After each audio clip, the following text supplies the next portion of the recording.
Hi, it's Angharad Sage here, and today I have a chinwag episode with a really good friend of mine, Violet Vang. This is not your normal episode this is world class. First class, world class, right the fuck here. Luxury suite.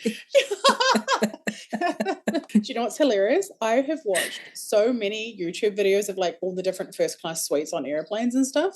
I have done it for like years and years and years, and I love it. And like I think it's a Singapore Airlines one, and I'm like with like a whole separate bedroom and shower and shit. I'm so obsessed. So this is that experience. Yeah, you have a private butler. You know, there's no time limit on the shower.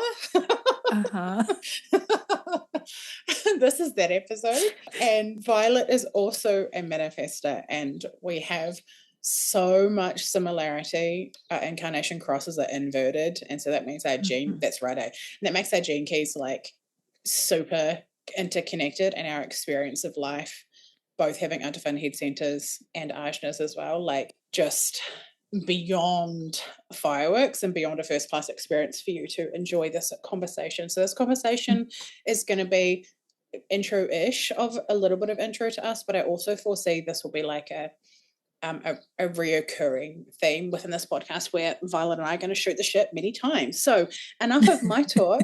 Hi, Violet. Finally, we've made it. We did. And we tend to activate each other a lot in those conversations. And for me, like our last conversation just kind of like lifted this cloudy veil that was hovering over me. And before we hit record, we were talking about the echo chambers, the differences between like being in an outdated echo chamber, would you say? And like being in an echo chamber with someone who really is able to meet your frequency as you are continually and constantly evolving and changing. And we've, in many ways, not just like within our charts, but just through these conversations, have elevated and reflected so many parts of ourselves to each other.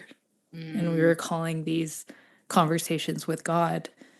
And, you know, the God in me seeing the God in you, and the God in you seeing the God in me, which reflects like me being able to see the God within me. And that echo chamber, or like, you know, when you go into an elevator and there's mirrors all around and just there's a never-ending reflection, like that's what I'm saying as you're describing that. And like the difference in that kind of situation versus a kind of situation where we're seeking an echo chamber in the source of, or from the source of, external validation. And the difference there in our experience because of how much sovereignty we've given away. Yeah, like I've heard, I guess a lot of people talk about echo chambers. I feel like what we're speaking of is so nuanced, is what I'm trying to say. Because there can be that echo chamber of sameness that keeps you almost like just churning in this needing external validation loop, if you will. And this isn't what we're speaking to. This isn't what we're speaking of. Because Angharad was saying earlier about when you understand and feel and have the knowing of like, and the experience of I can validate myself, there's this like fine line dance of what is the frequency behind needing external validation? And is it almost like needing to feed this hungry ghost? Is what I'm going to call it.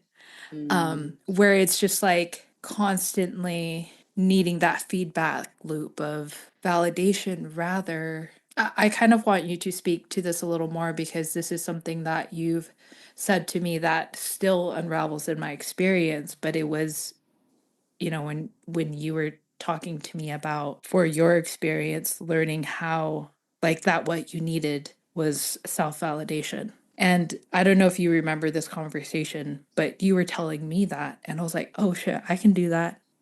I'm a fucking ego manifester. Like Yeah. I can do that for sure. And that has really elevated my experience since the timing of that conversation, which was a few months ago. Well, firstly, slay, yes. Thank you, ego manifester. The way I describe that ghost, that hungry ghost, for me, it feels like, I'm not sure if I've actually talked about this analogy with you, but like for me, it feels like if our definition is a push bike, like a bicycle, and our non-definition is a piece of gum on a pavement and we've run over it and then it's stuck on the wheel, and then through our definition and the momentum of our definition, we have this piece of gum stuck on the tire, and it's like it becomes part of the codex, part of the cycle, part of the movement, part of the system, and part of us.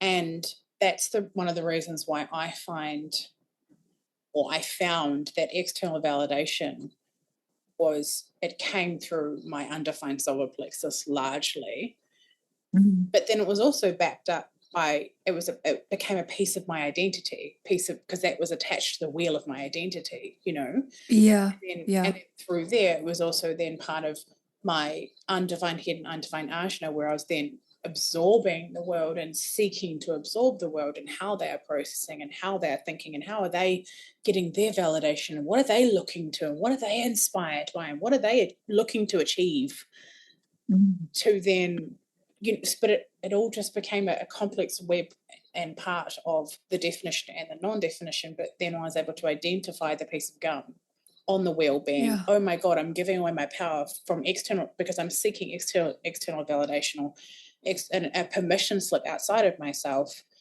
And because I'd never developed that muscle, undefined heart, of validating myself or seeing my desires as beautiful and worthy and good for the world, what's good for me is good for the world, which is a high expression for the ego, right? I had to identify that complex web and that system and that pattern that had kept me in that holding pattern, but knowing that ultimately, as we talk about so many times, that holding pattern, even though was full of challenges or shadows or not my highest expression or whatever the fuck label we want to put on it, actually led to the greatest expansion and me understanding myself more anyway. So therefore, was it even bad to begin with? Yeah. Yeah. Holy shit. I needed to hear that because so before we got on this call, I was saying that last week felt so dense to me, and I was having this experience where I heard the things going on in my mind, and I also knew that they weren't true, but my body was like almost in this like holding, like bloated, frozen state, if you will. And I just couldn't like quite move through that density of what was going on in my brain. And it was like these old stories of like I kept having these moments where I was second guessing decisions that I'd made. And they were like playing, they kept like taking me back to those points like, oh, if you just kept on with it, which that just doesn't really work for my design. But still, like, wait, really? No. What do you mean? I thought consistency is what we all have to do. Oh, fuck. That was good. That was good. I don't know how many times I will need to sometimes hear those things about, oh, that choice that I made ended up not being the wrong choice anyways. Because need I say more? Jeff asked me, if you were to make a decision again, would you not marry me? Would you not go and meet me? Like, if you, from everything you know now about life, and also this is for a greater context for anyone listening who may not have listened to the whole evolution of this podcast, but in our relationship, we met when we were 17, and there's a lot of like repression from his side of the family and like what their family believed, and kind of by default what he believed. And so there's a lot that we've healed in the last decade of our relationship, but for the first decade or decade and a half, there was a lot of like repression there. So that's like the filter through which Jeff's asking me this very expansive question, right, for me to talk it through and all the things. So that's the context. And I said to him, while there was great pain and great trials, and while we have so many amazing things now, but even if we didn't have amazing things now, I said, I think it would be immature immature of me to think that wisdom would have me pick a different path. Because that's the point he's asking from now, is like we are wise now through the experience, right. And it would be immature to think that wisdom would have us pick a different choice. Right. And so it's like the whole way along, it was right. Yeah. Even when we think, and isn't that almost, the greatest? Yeah. And it's almost like that is not the point of maturation. Like for something to come into maturation, you will have needed that time and like the things butting up against each other to have, I'm seeing this like as a fully ripe fruit. Like it needed to go through the winter and it needed to fucking like blow against the wind and hang on to the vine for its dear life. Yes. Yeah. To have made it to the spring and then like bloom and burst through the flowering and become the fruit, or like the nectar of that richness of what your relationship is now, because the both of you had gone through those things and had committed yourselves to each other in that process. Yeah. And like how aligned for two manifestors to be talking about this, because if there's not another design type who's going to reflect to everyone about the divinity in a cycle and in a season and in the burning down of the windy, chaotic fucking spring where everyone's hanging on for dear life because it's stormy. And we don't even have defined emotional centers. So like, what is riding that wave like, Nearly everyone in my husband's family, and then everyone in my family and our two kids are all emotional authorities. So we witness a lot of emotional authorities. And I think the resiliency is unbelievable for emotional authorities. Yeah. Like, a healthy emotional, I would say. But then also non-healthy emotional too. That's when they're developing resiliency. That's true. That's true. That's true. That's true. Like no matter how much it is that they are holding, they didn't die. That is the epitome of resilience, isn't it? Like you're still fucking here. You're still holding on to the seat of the roller coaster ride. You might have fainted or barfed all over yourself or whatever the fuck. Have those, those videos with they're like fainting. It's like horrible, but like they look like shit, and their limbs are flying around and shit. But like you've got like. And they'll come to. Sometimes they'll like come to and then like and they're like faint again. Like that's what it looks like for me witnessing emotional authorities. But I think that's what resiliency is. It's not the lack of it's not there's no perfection in it, It's the perfection is the vantage point of seeing that it's a roller coaster ride and seeing it for what it is. Because I remember on the podcast on Informed asking you, hey, how did you find that? When they were talking about when the emotional authorities were doing their emotional authority thing. And you're like, I'm just along for the ride. And that was so inspiring to me, the way you responded. I was like, oh, fuck yes, queen. But also like what I received from that is like your sovereignty. You're like, oh, that's not mine. I'm watching the show. I'm not in the show. Yeah. Has it always been like that for you?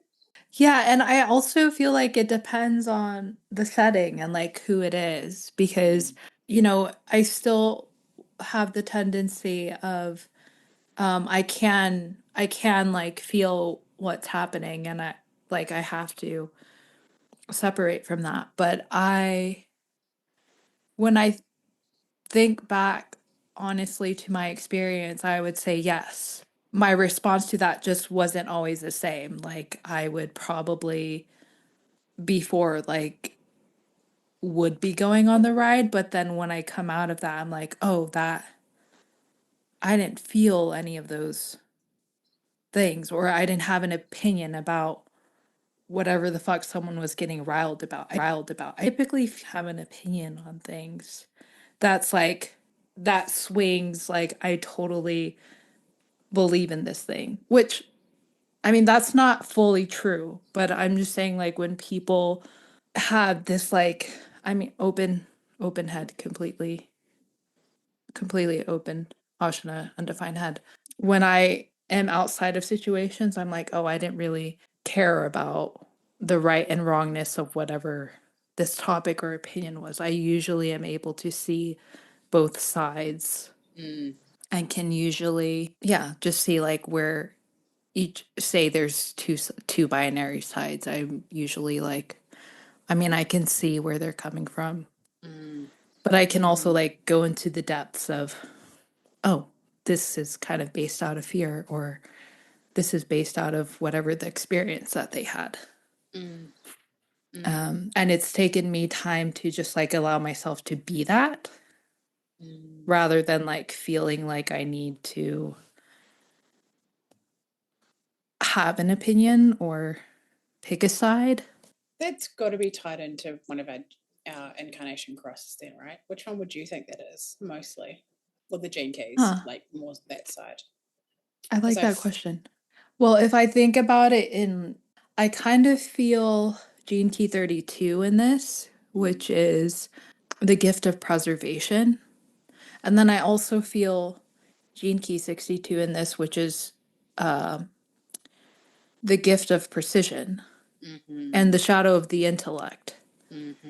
So it's taken me some time to really understand that I'm not very much like a cognitive person.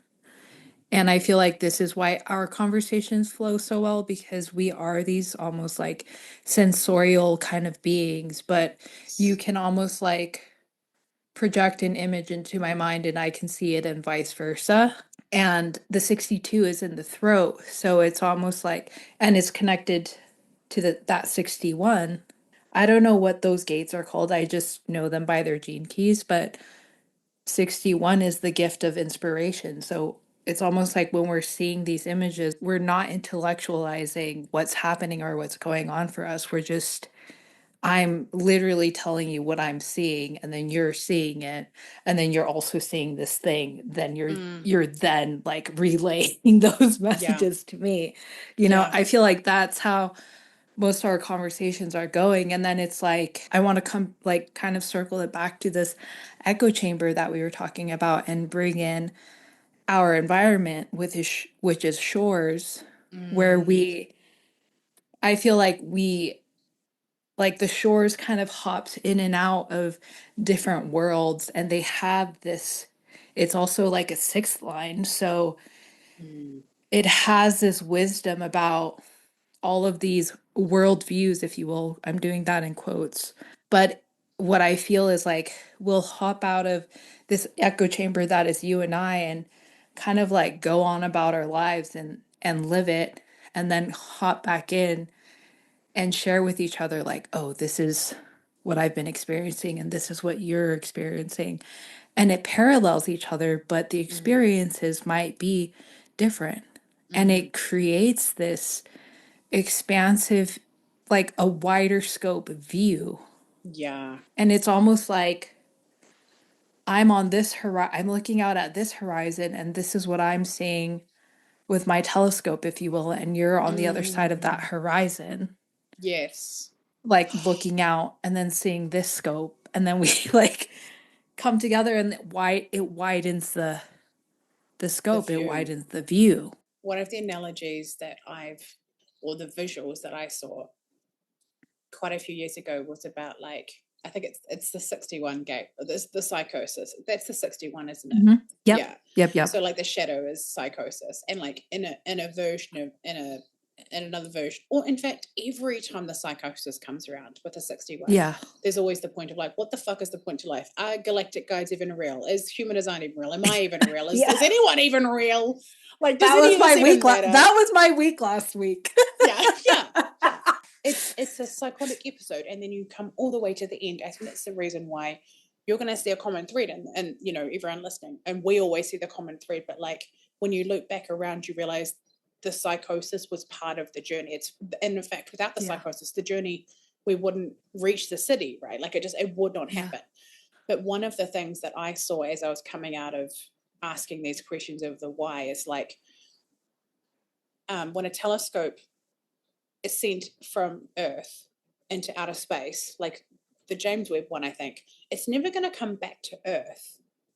It's just going to float out away from Earth forever until it shits the bed, right?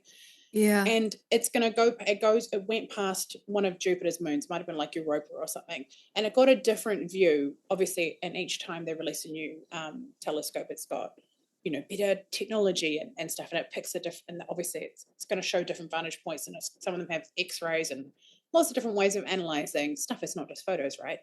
But anyway, as it flies past, it's not going to stop and circle around Europa to get the full 360-degree view. It flies past and it gets the data that it gets. Yeah. And I was like, oh my God, of course, in another lifetime, I'm going to pick a different path next time, where I'm going to get a different viewpoint of Europa, or my husband's going to be that version. And then really we're just sending the data. If you know, Earth was God, we're sending the data back to God. And that's like the collection point. And like, for me, it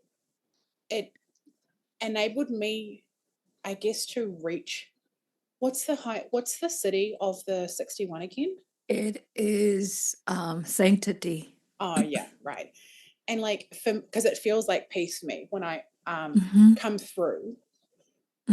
That's where I get my sense of peace and understanding. But it's sensorial, right? It's not really cerebral. Like, there's a cerebral journey to get there, but really the cerebral part is the fucked up part, but it's part of it. Yeah. You know? Yeah. Because it's part of the body system. And like that sensorial part really brings us back into the sensations of our body, like the activations of each cell and like the strands of DNA, you know, and it really anchors us into that. I really loved the analogy of we're just sending the data back to God, because it's almost like our experience is just R&D of life. And like the more that you really get into it and dive into what is your life and what is your expression and what is your like authentic experience, that's the juice. You know, that's what we want. 100%. 1,000,000%. And then we've both sent out our telescopes. And then I think, I'm not sure which telescope, I don't think it's the James Webb one. Joel would know. But there's one of the telescopes, and they're taking the deep space photo, and within like 7 years, they're going to have like all these pictures put together, but they're updated all the time. And they've got like a patch now and you can zoom in, like magnify. It's insane. But then there's like black spots all around that they haven't done yet. They haven't mapped it yet. And that's what I feel like when we come together and when we talk, because our experiences are obviously quantumly entangled, especially with the inversion of our, like, and just there's a million things, right? But like, it's creating a wider scope picture. Just like, do you remember when I remember having an iPhone that didn't have the panoramic photo? Yeah. And then I found it one day on my new phone or with an update or whatever. I was like, wow, that's such a different photo to look at. That's what I experience when we speak and when we activate and when we share and when we debrief through the layers. Exploration of our R&D, of our thesis. Because we are not so fun. It's just like we're living our dissertation.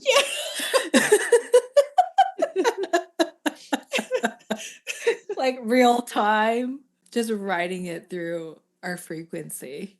And so sensorily, we've discussed body stuff before. And I think there is so much in the world that all of us as women, as manifestors, as people experiencing human bodies to share and speak about.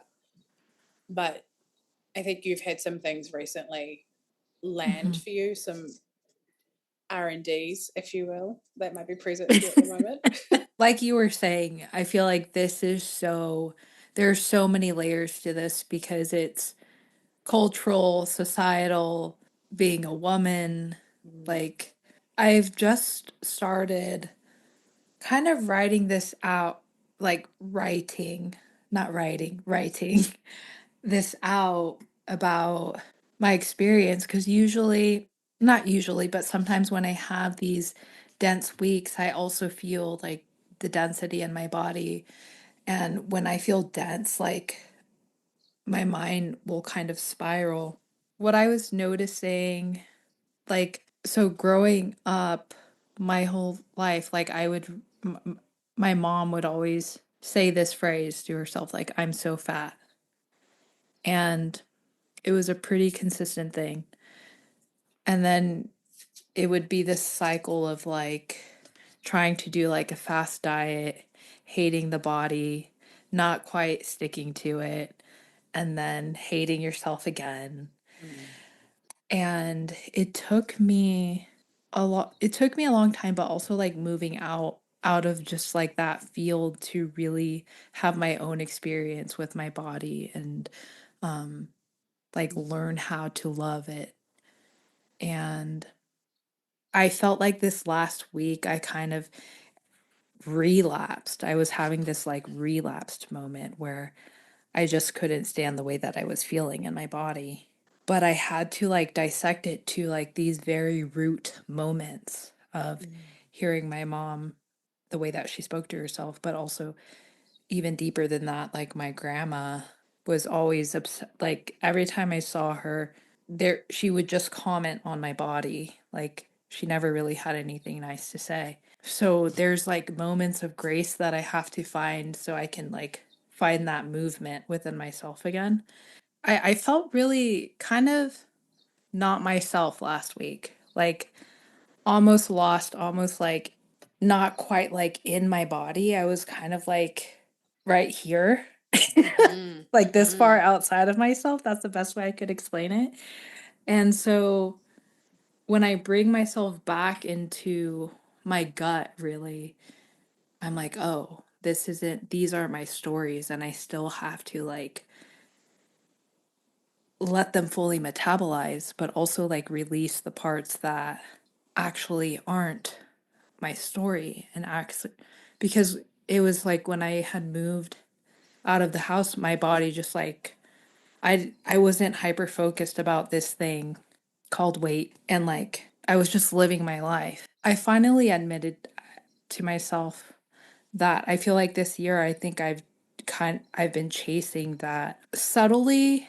It was like a frantic subtlety. Does that make mm, sense? mhm, Kind of like running in the undercurrents of my experience of like chasing this needing to be fit and like needing to eat a certain way. And this hasn't happened for me in a while. So, whatever I'm bumping up against right now is like what I'm working on. But there's that subtle undercurrent of like, I'm trying to, I'm just going to say, I feel squeamy saying this, but I will say it honestly. Like, I'm trying to come back to like a thinner version mm, of me.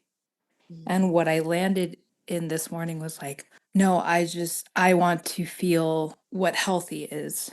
I want to feel nourished and I want to feel healthy. Because when I was chasing those things as well, like I wasn't nourished. So what does it mean for me to like feel nourished and feel healthy outside of this concept of like I need to fit my clothes in this certain way or I need to look this certain way? And so I was kind of like coming out of that psychosis that I was yeah, having in the mind and mm, like coming back into my body, coming back into my being. And it's so wild to see how your environment affects you, but how do you center through that? mm, Because I feel like this is where resiliency is also built is can I be centered in the chaos or the whatever the fuck's happening outside of me, like the outside psychosis, mm, which is, I mean, in a way, they're mirroring each other, right? always. It's so interesting because having many things go off me as you're speaking, obviously, it feels like the the lie of the world almost, or the psychosis, the external pressure that becomes the psychosis, is like there's so much value placed on how the external body looks in order to get Yeah. an external validation. Yeah. Thinking, and the core root of that is we think that once we get that, we will therefore then have inner validation.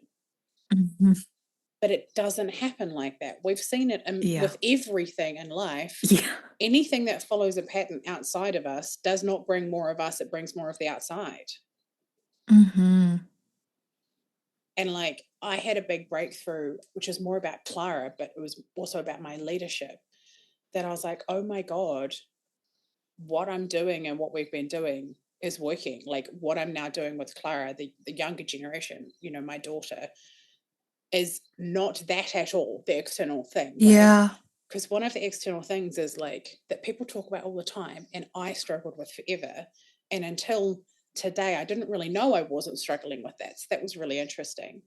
Is like the start Monday thing, or push it off till that. Do you know what I mean? To a Mm-hmm. deadline, or to a Oh clean my gosh. start. I You know? wrote that down. Yeah, that was always something. Like, Yeah, I'm gonna start on Monday. That yeah. was always Or something that after I a heard. weekend, or after an event, or Yeah. after New Yeah. Year's, or after my birthday, or on New Mm-hmm. Year's Day. There's once again, it's all external, Yeah. right? It's all external, and so we have to watch out for that. Like there has to be an alarm system. You know, the fire trucks going past. You have to think, oh, Yeah. has there been a crash in front of us? Do I need to slow down? Like we have to start doing that.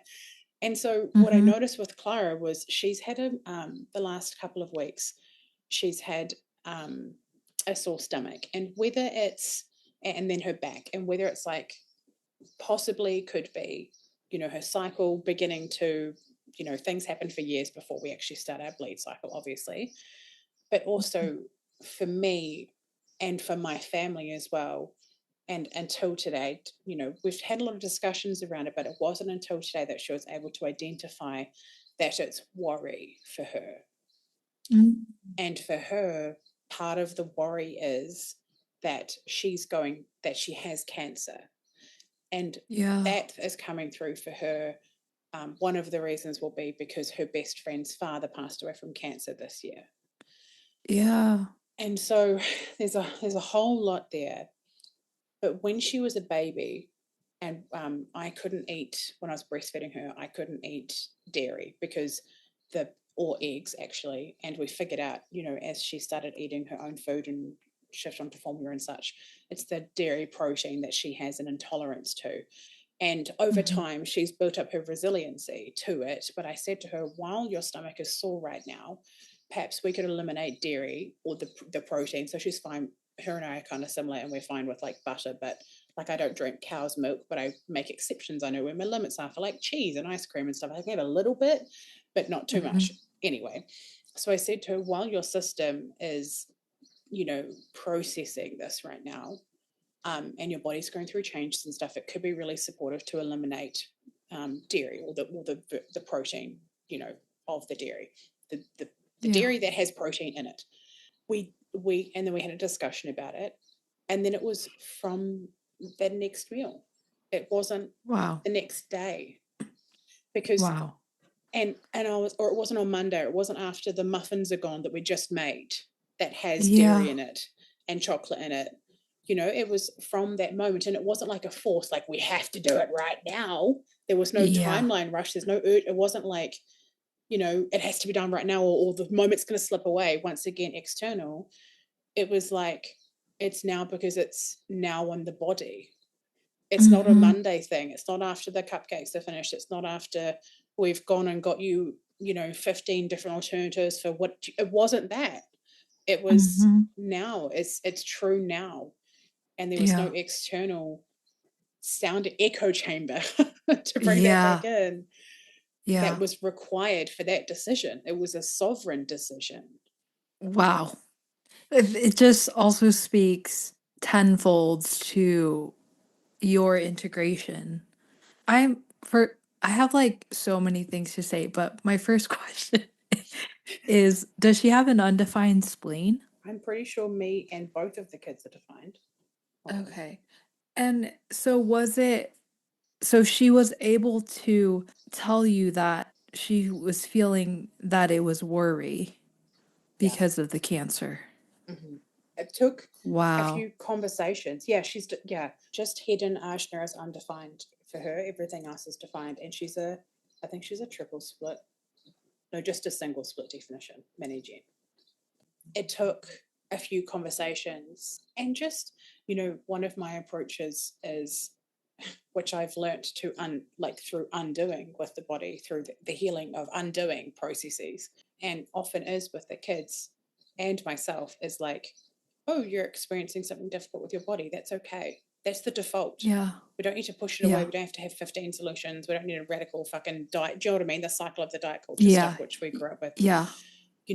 We don't need to act right the fuck now, because so often what I've learned with the splenic wisdom is actually she's running away because it's dangerous. But actually, you can also run out in front of a fucking bus because you were running away from a pigeon that gave you a fright. You flighty bitch. Yeah. Yeah. There's been so many lessons in my life like that, Yeah. like sit the fuck down. You're going to be all right. And because Yeah.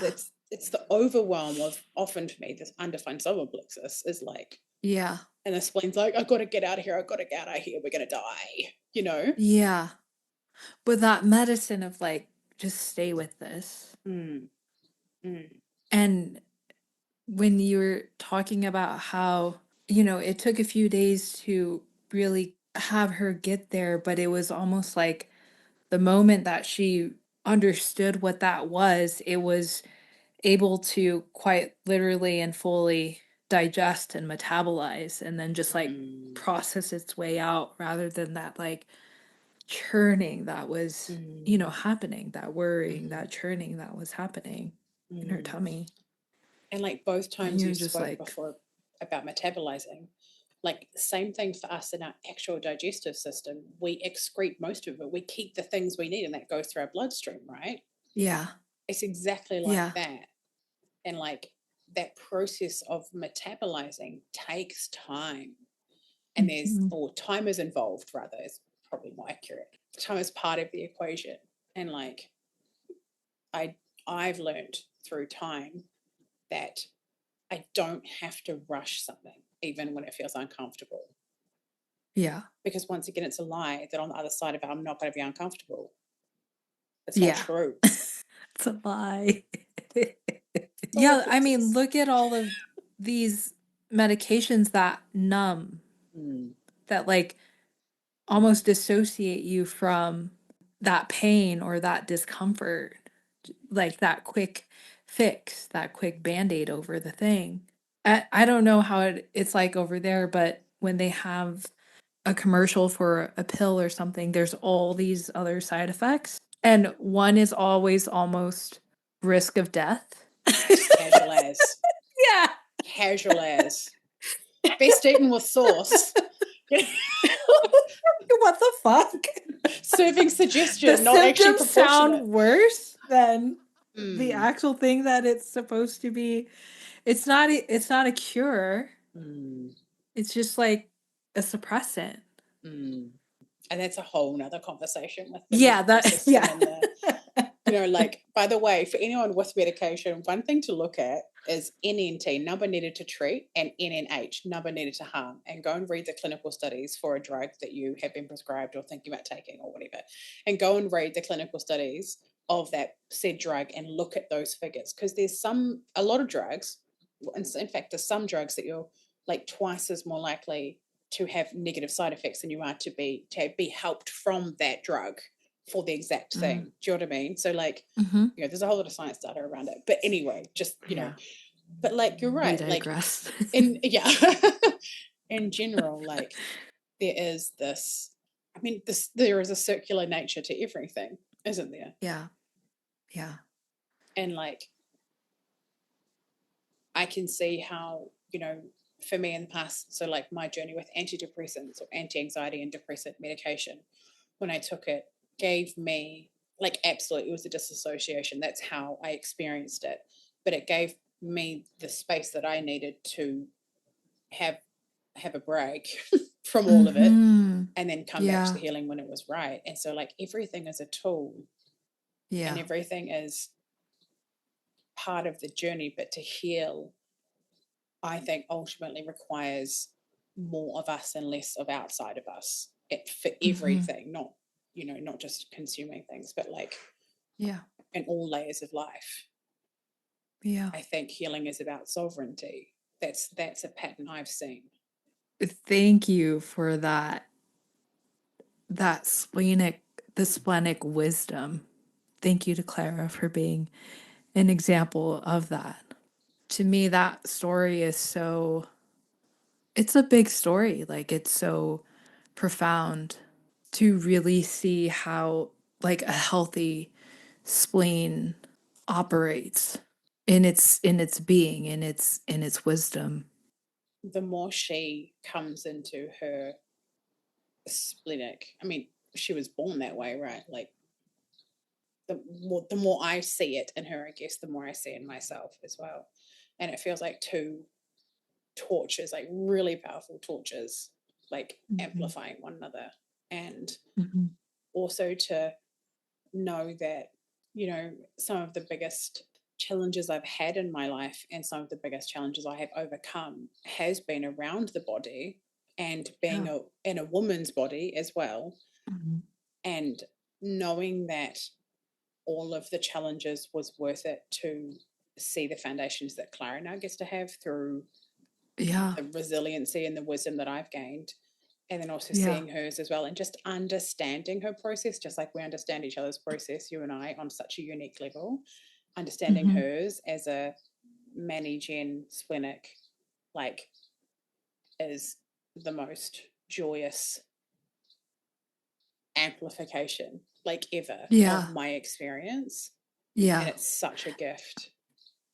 And I feel like she is her sovereign self, and I feel like it's such a testament to that speaks to that work that you have done and what you have healed through, to have that be her baseline. That's just normal for her. Like, that's her foundation. It's not even something that she's probably even necessarily thinking about. You know what I mean? Because it's normalized through the work that you've done and like what you've healed through. Thank you for the reminder. Again, in fact, it's something that I've said a lot with clients recently, is like, it's not even about us, like in the context of clients, often it's like about offers and pricing, and like the illusion that like it's about our worth and about our training and about our container and how we've set it up and what we want in our capacity. But it's like, well, it's not. It's not even about us. Like, stop making it about us. Obviously, undefined hearts for us over here, raising our hands. But like, I still get what you mean, though. Yeah. Because it gets so serious almost in that bubble, but it's even almost like when you actually step into that role or into whoever you're working with, you realize that it was none of whatever thing that you were trying to build or create. Like, that has, I don't want to say it has nothing to do with it, but it almost does have nothing to do with actually what you're doing or being, rather. It's a very valid and whole truth in its own, that it's got nothing to do with it. Just like, one of the ways my mind has accepted this over the years is like hearing my clients tell me about when they meet me or when they decided to work with me, like something that they'll just, so at the my retreat for my mastermind, we had in person, but we also had a group call for those who didn't come in person. And essentially all of them, between that call and the call before, nearly all of them had shared like their origin story about like when they met me, for instance, and like, their version of like when they decided they wanted to work with me. And like, it was like the one of them was like the view from my house. That wasn't about me. Yeah. You know, like, you know, and like I've had many clients Yeah. over the years be like, oh, it's something that you shared about being a mother. And I'm like, what? That's got that. I mean, and they're like working with me with business. Do you know what I mean? Like, it's like Yeah. the biggest mind fuck of all is like, it wasn't about me at all. Yeah. It was, or it Yeah. wasn't about the pricing because it was a good early bird special. A full, or Yeah. the investment expanded them. Like, you know, these things are true, but also mostly it's not even about that. It's like, and so it just Yeah. helped me.